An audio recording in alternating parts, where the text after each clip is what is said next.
So what the certified succession planner designation and the process of the education does is it provides, one, the perspective of how to, gives you insight into how to manage the different priorities of the generations. It also allows you to speak specifically, again, when it comes to the owner motivation and perspective module, align with the goals of each party, while also finding the win-win to bring everyone together. The chairman may be, if they're not financially dependent upon the business, may be worried about the income that they're receiving. If they are financially independent on the business, they may be a consummate entrepreneur and they may want to continue to grow the business. They may be the most let's take on risk as possible, while the second generation is risk averse because of how they were raised or because how they interacted in the business.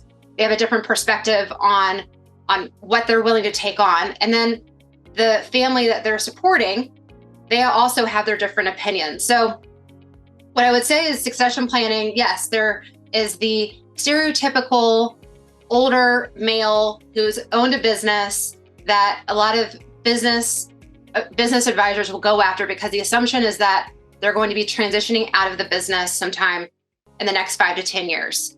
The baby boomers have not retired like people projected them to. As one of my partners just said, Jeff, he has a client who's in their 80s, and an 80-year-old, no matter what people think, are still an entrepreneur. They're still excited about creating. If they've been an entrepreneur all their life, they're so excited about creating. They are not thinking about death and retirement. And if a business advisor comes up to them talking about retirement, you've already shut the door.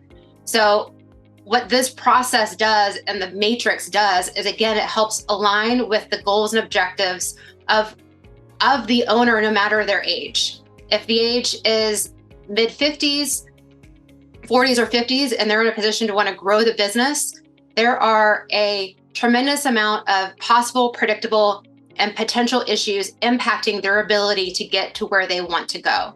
And by presenting the matrix, it is a process and a forum to show that this foundation is what will allow you to achieve your business goals. It will address the culture. It will address the ability to recruit and retain top talent to be able to scale. It will address the business structures and agreements that will provide the flexibility for you to grow.